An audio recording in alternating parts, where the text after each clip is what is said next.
Um, so, this is my presentation, one-time pads, an introduction and discussion of its future. Who am I?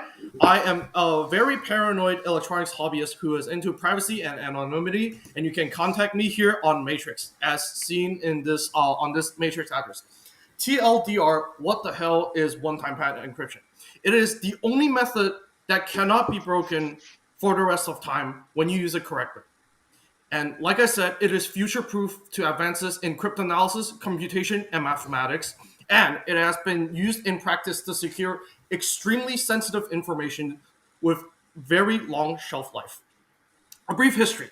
It was discovered by Frank Miller in 1882 and implemented by Gilbert Vernon in 1919 using an electronic system for telegraphy applications. It was proven to be information theoretic secure, or abbreviation IT secure, by Claude Shannon in the 1940s. This is significant as it means that no amount of increases in computational power or advances in mathematics can break it. It is fundamentally secure. And in for examples of practical use case, it was used in the Moscow-Washington hotline between their teletype machines and the ANC during apartheid for their resistance against the ruling government. Now, caveats. One-time pad will only be IT secure when the keys are truly random and have uniform distribution. And the keys cannot be reused in any way. This is an important point, as reused keys were allowed Project Venona, an American top secret project, to crack Russian communications because the Russians reused their pads. Also, the keys cannot be sent over like non-IT secure channels, or it breaks the point of one-time pads. Also, in order for your message to be uncrackable, the keys need to be as long as the message, and you can only have one copy of a very physically secured key in existence. If there are leaked copies, like if NSA breaks into your house and makes a copy, your message is not secure.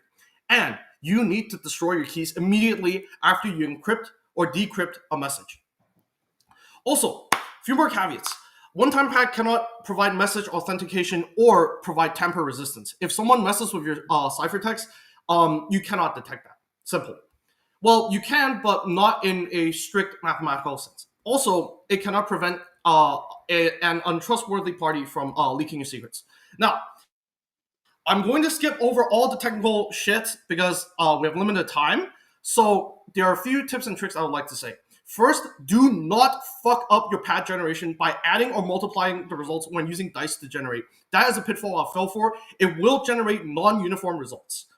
Also, I would recommend using formatted notebooks for pads. I recommend writing in a Rain journal with universal pattern. Also, if you are dealing with users with special needs, or just for the sake of accessibility in general, I would use groupings of 2 digits instead of 5, because there are people who suffer with numerical or just regular dyslexia.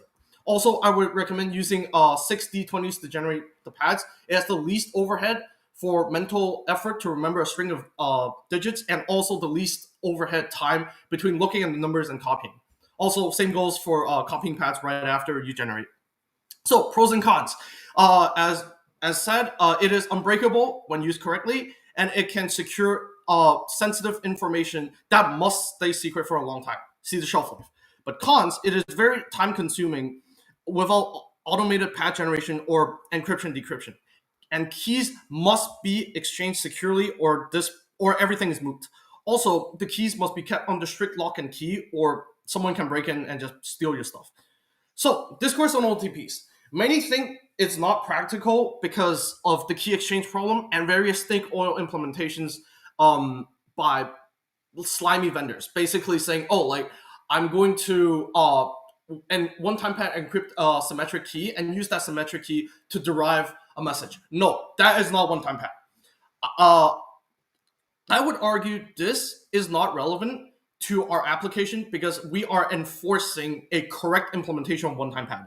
On the other side, Dirk Regiments, the author whom the Whonix wiki references a lot, says it is one of the most viable methods for securing comms in a post-Snowden world.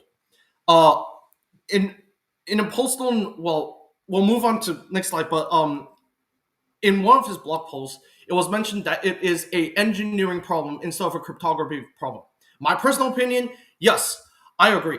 Why I agree with Dirk Regiment's end comment is because of various efforts to compromise encryption and backdoor hardware. See UK Online Safety Bill, Project Bull Run, and the potential backdoor in Marvell hardware. Also, I agree that it is a engineering problem, and I think that it is a trifecta of these specific problems. Method of securely exchanging your keys, quickly automating pad generation, and like basically not spending mental effort to decrypt and encrypt by pencil. The hardest problem by far is secure key exchange, but right now, I'm not going to solve that for now. So, in my journey to adopt one-time pads, I decided to attack the problem of how to securely automate encryption and decryption. I came to the solution of analog computation. Why analog computers? Analog computers can significantly raise the difficulty of backdooring your computer.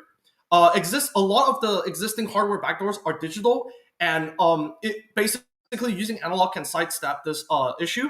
And also, analog components can be verified using simple tools such as resistors and a digital multimeter. Also, in the proposed design, any backdoor that is effective in retrieving past information or past state requires an adversary to be in physical proximity or have direct physical access to the critical chips. Now, why also turn to analog is because there are lots of generic parts on the market. We can reuse parts, different parts with the same pinout, so it makes it a lot harder to compromise when multiple silicon vendors can provide the same part or compatible parts. And also, since those parts are widely used in appliances, we can salvage them from existing devices that are assumed to not be compromised. Also, with analog construction, it is a lot simpler to understand using online resources and cookbooks, and it allows easy user verification by looking at the schematic, by looking at the PCB, and by just probing it with multimeter. Also, since I was thinking of maybe selling this, we could do what sorry, what's the vendor? No, not Nova Customs. Nitro. What NitroPad does and ship the critical components in tamper-evident packaging, such as the comparators and operational amplifiers that do the math in analog.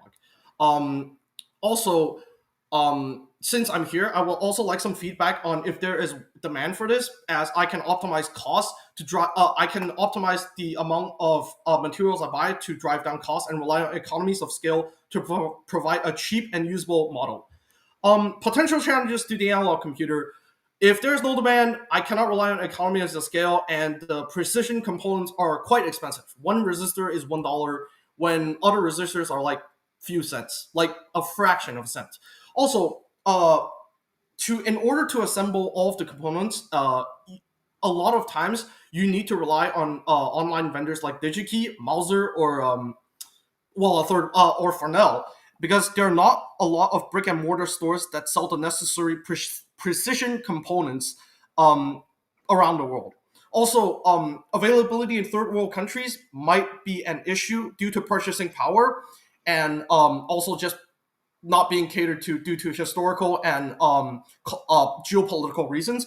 Also, even if we solve the issue of quickly and effortlessly encrypting or decrypting a message, we still have to solve the issue of key exchange and what was the third one? Yes, keypad generation. I will talk about these two in the open session.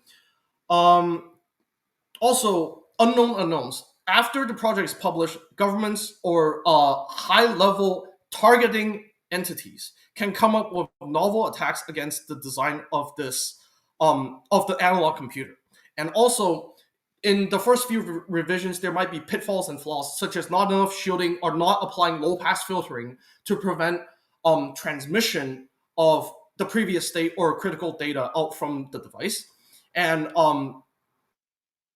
also, if you in certain countries, if they find out that you look up the schematics for this device, or you get the components that are similar to the bill of materials required for this device, they could they could target you because they don't like encryption. And also, I very well could be compromised by nation state level adversaries, but I have a way to deal with it. I'll talk about it later.